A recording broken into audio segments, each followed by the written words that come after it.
Hello friends, നമുക്കിന്ന് ഒരു തോരൻ വെക്കാം. തോരൻ എന്ന് പറയുമ്പോൾ നമ്മുടെ എല്ലാവരുടെ വീട്ടിൽ ഒഴിയാത്തൊരു സാധനമാണ് ഉരുളൻകിഴങ്ങ് അല്ലേ. ഉരുളൻകിഴങ്ങ് എല്ലാ വീട്ടുകളിലും കാണും. പിള്ളേരൊക്കെ എല്ലാ വീട്ടിൽ പ്രത്യേകിച്ച് പറയേണ്ട, സ്കൂൾ കുട്ടികൾക്ക് കൊടുത്ത് മെഴുക്കുവരട്ടാക്കി കൊടുത്തു വിടാൻ.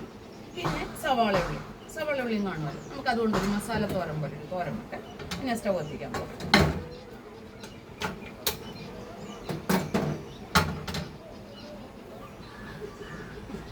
പാത്രം ചൂടാൻ ഞാൻ എണ്ണ ഒഴിക്കുന്നത്. കടുക് വറുത്തൊന്ന് വഴറ്റിയെടുക്കണം. അവിടെ എണ്ണ ചൂടായിട്ടുണ്ട്. കടുക്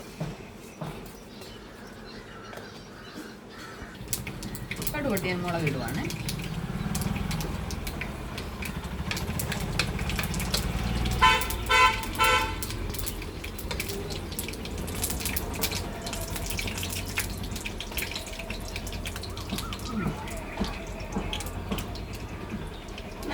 സവാള ഉള്ളി ഞാൻ പൊടിയായിട്ട് എരിഞ്ഞ സവാള ഉള്ളിയാണ്. ഇതിനകത്ത് ഒരു കഷ്ണം ഇഞ്ചിയുണ്ട്, ഒരു 3-4 വെളുത്തുള്ളിയുടെ അല്ലിയെ ചെറുതായിട്ട് എരിഞ്ഞിട്ടുണ്ട്, കറിവേപ്പിലയുണ്ട്. ഇത് നമുക്ക് ഇതിനകത്ത് ഇട്ട് വെക്കാം.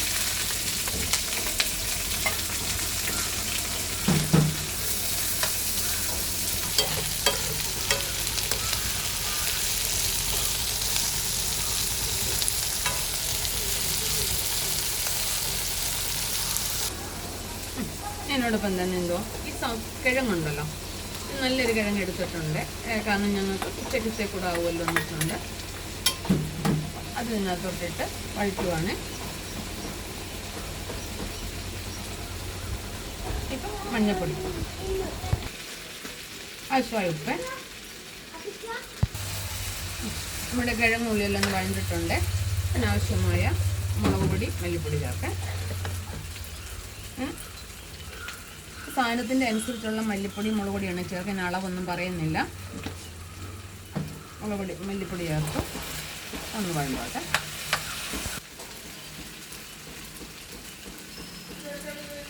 ആവശ്യമായ മുളക് പൊടി,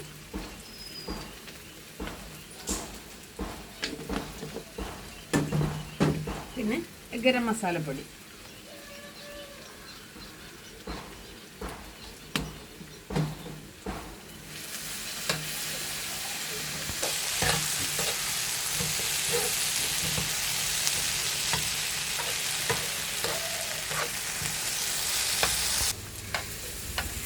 ഞാൻ തേങ്ങ തിരിഞ്ഞതാണ്, ചതച്ചിട്ടും ഒന്നുമില്ല. തേങ്ങ തീരെ ഞാൻ മിഷീനയിലായതുകൊണ്ട് നല്ല കുഞ്ഞു പൊടിയായിട്ട് കിട്ടാം. അപ്പോൾ അത് തിരിഞ്ഞ തേങ്ങയാണ്, അത് ഞാൻ കുറച്ച് ഇതിലോട്ട് ഇടുകയാണ്.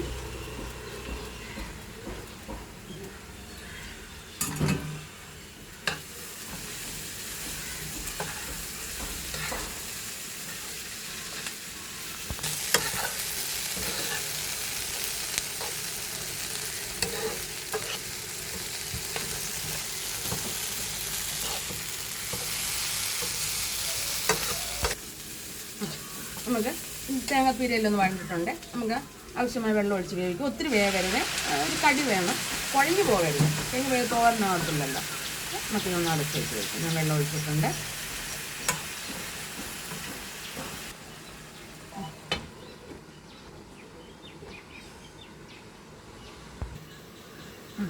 നമ്മുടെ തോരൻ റെഡിയായല്ലോ. ഒന്ന് വെള്ളമെല്ലാം വെച്ചിട്ടുണ്ട്, കഷ്ണങ്ങളെല്ലാം വെന്തിട്ടുണ്ട്. ഒരു ശകലം കായപ്പൊടി, നമ്മൾ കിഴങ്ങല്ലേ, അപ്പോൾ ഗ്യാസിൻ്റേതായ ഒരു ബുദ്ധിമുട്ട് വരെ നമുക്ക് ശകലം കായപ്പൊടി കൂടി ഇതിനകത്തോട്ട് ചേർത്ത്, ലേശം കുരുമുളക് പൊടി, അത് ലാസ്റ്റ് ഇട്ടാൽ മതി.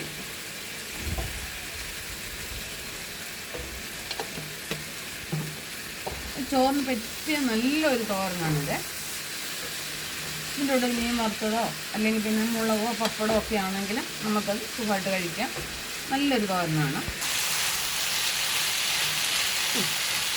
ഇത്. ഒത്തിരി വെന്ത് പോകരുത്. നമ്മളിങ്ങനെ ഇങ്ങനെ തന്നെ കിടക്കണം.